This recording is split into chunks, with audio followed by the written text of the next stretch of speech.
Welcome back, everybody. Bad Pennies are back again. We I am are. Show, and this is my friend Alan. We're And, going to talk about, competition. yeah, in fact, we're going to talk about competition in a very specific way, which is competition in relationships. Ooh.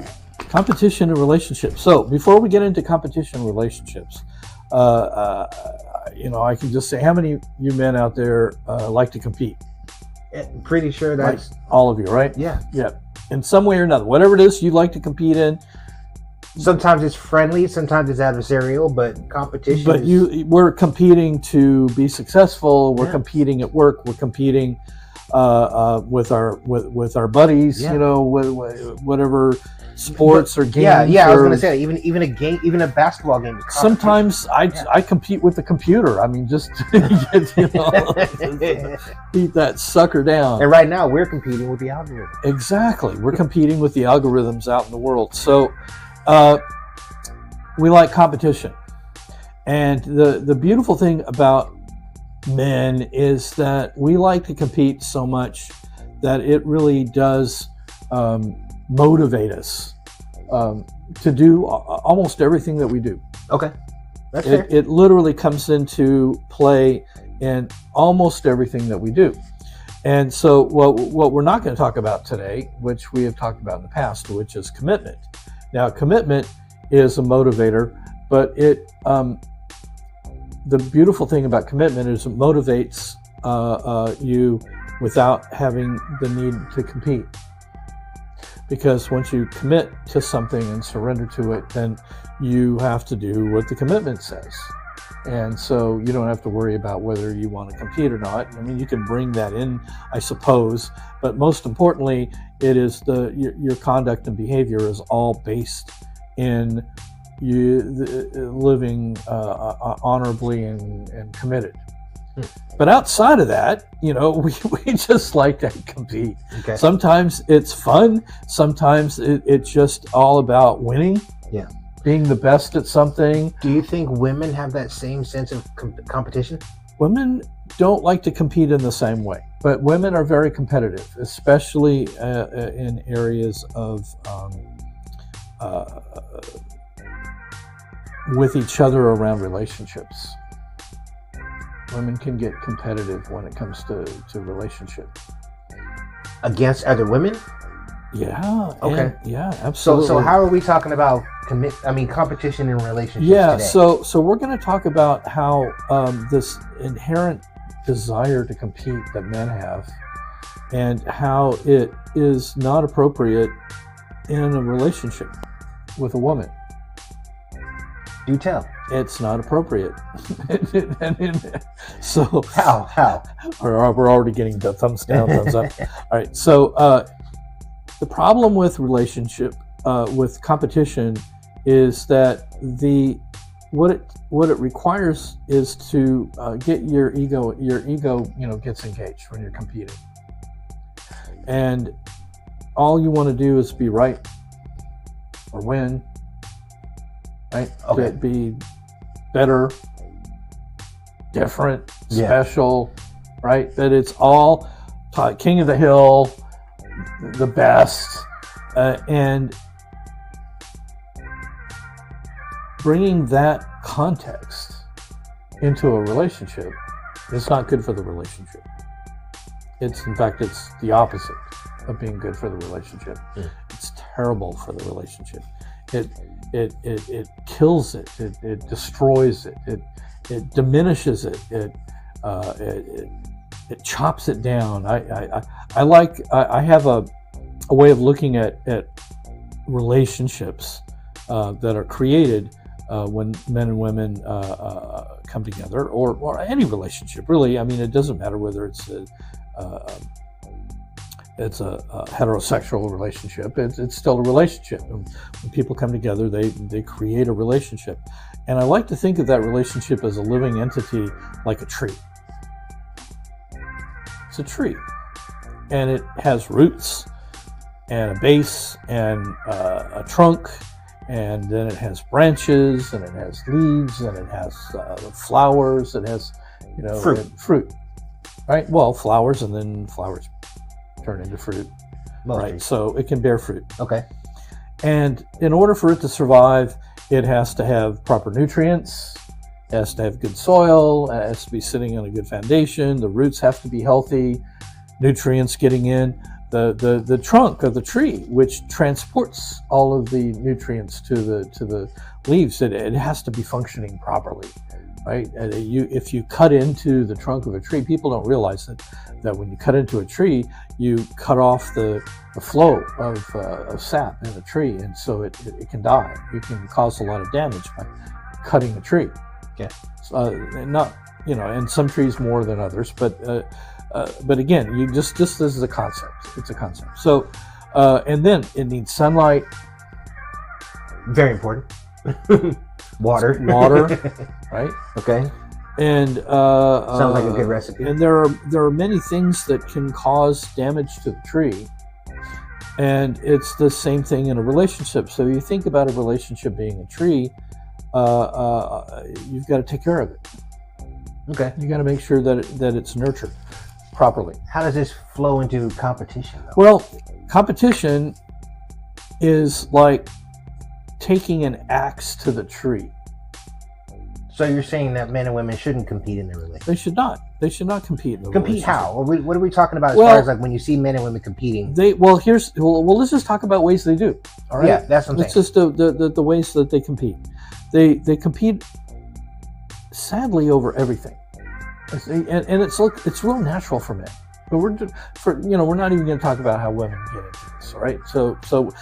But the fact that women really understand relationship better than men, they know, for the most part, know not to compete. But the man wants to compete, and it'll cause her to want to compete, and so they engage in this process, and even if there's a winner, it means there's a loser.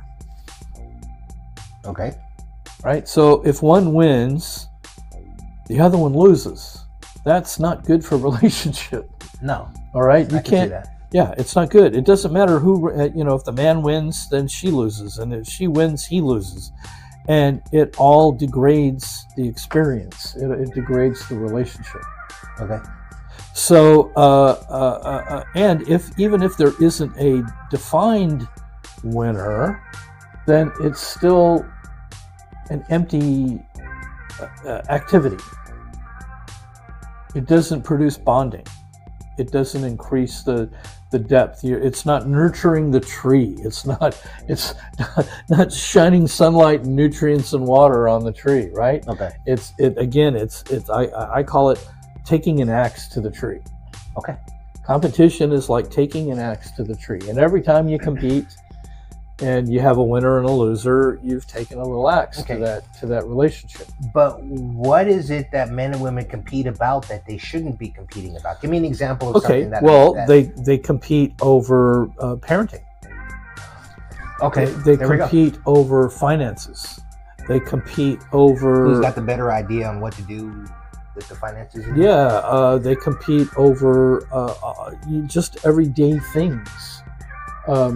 Men naturally want to compete. They naturally want to compete, and they get in there. So you have to start monitoring yourself when it comes to your competition when you're at home with the family, or with your wife or girlfriend. Really, I look back at all the days when I was young, and I was really an avid backgammon player. Okay. And I had a girlfriend that was really avid backgammon player. Okay. And you didn't let her win? It was so difficult to lose to her that I would do anything except cheat. Yeah. And maybe even then. That's the other thing, when men want to win so badly because they're so competitive, they'll even cheat. Okay. You know that. I'm telling you, some of you out there are going like, I don't ever cheat. Yeah. And the truth is, yeah, you do. You know you do. You know you have, right? So So we'll cheat sometimes to win. And again, that in a relationship that creates a loss. And the loss, ultimately, it's not just her, it's the relationship, because you're taking an axe to the tree.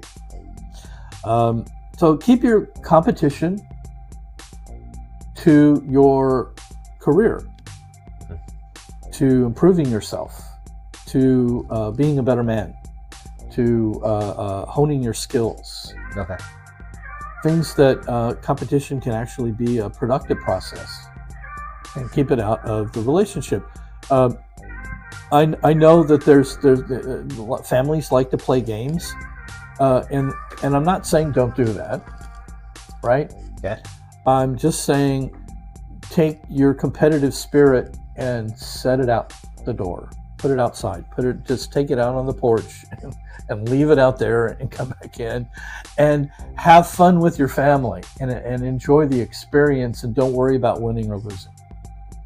Because if you worry about winning or losing, then it changes the dynamic. It changes the context. And it doesn't mean that you roll over either. I mean, you can just do it to have fun. Just do it to have fun. Because again, you'll just. But in relationships, we don't want a winner and a loser. Right. In a relationship. With your sons, you can compete. Oh, okay. With your sons, but we're not talking about how you are with your children. We're talking about how you are in a relationship with your partner. Yeah. All right. Partners are partners. They're not competition buddies. They're partners. And so treat them as partners. Treat them with all of the respect and the love and the care that is required. Okay. But I mean, competition does motivate men to be better. It motivates them to be better versions of themselves a lot of times, right? Right. But so competition is good, but just not with your without competition, I don't know whether we'd be anything. We probably wouldn't be valuable at all. I mean, it's like women probably wouldn't even want us. Okay. They just don't want us competing with them. Okay. That's fair. So don't. I know there's some women out there who are going to go, I don't mind if he competes. Well, the truth is, if he didn't, wouldn't it be better? I mean, you got to ask yourself, if he wasn't competing with you all the time, wouldn't things be a little bit better? Because then maybe you're approaching everything as partners instead of competition. Okay. It's not a race. And same thing with raising children. You and your partner are partners, and that you are supporting each other and listening to each other and presenting a unified front. Children need a unified front from parents. They don't need parents competing over affection from the children. That's one thing they compete over, So they don't need that. That's not good for them either. Okay. Right. So you got to leave it out. You got to become masterful at when you compete and when you don't. Okay. Well, we did a whole podcast on ego. So didn't we do a podcast on ego? I know we talked about ego. We have mentioned ego in a sense, but as far as have we done so basically, to not compete means you just got to take your ego and put it outside on the porch. Okay. In your relationship, right? But pick it up on the way out the door. Right? Don't leave it there. Make sure that you pick it up and put it back on the way out to being successful and again improving yourself, being a better man. Competing in the world, because we are all competing as men. We're competing in the world, and we're often competing around the same kinds of things. Okay. Right? Yeah. Just not with your. It's not with your wife. Okay. Okay. Your girlfriend. Got it. With your partner. Cool. Right. But I do like competition. I like what you said about you can compete with your sons. Because that's still something that motivates me. Oh, listen, the one of the best days of my life was the day that I beat my dad playing pool. My dad always beat me. Oh yeah, he was a shark. Yeah. He was a total shark, and the first time that I beat him was this. I think I ran around the house yelling and jumping up and down. I mean, it was I think crazy. For me and my dad, it might have been chess. And I'll never know whether he actually let me win, but the look on his face, I don't think he did. Yeah. So I'm similar to you. I think now that I think about it, all the times I played chess with my father, I think I beat him once, but I played probably more than 100 games. I beat him once, and he may have been sleepy when I beat him, but I'll take it. yeah, absolutely. You won. All right, so yeah, you take the win. Yeah, definitely take the win. So yeah, for real. All right. Well, I don't know what else to talk about this. I think we're good, man. Just keep it out, and just like I said, put that your ego and competition outside the house. Put it out on the porch. There it is. Or leave it in the garage or whatever. Competition. Competition. Bad Pennies. We'll be back.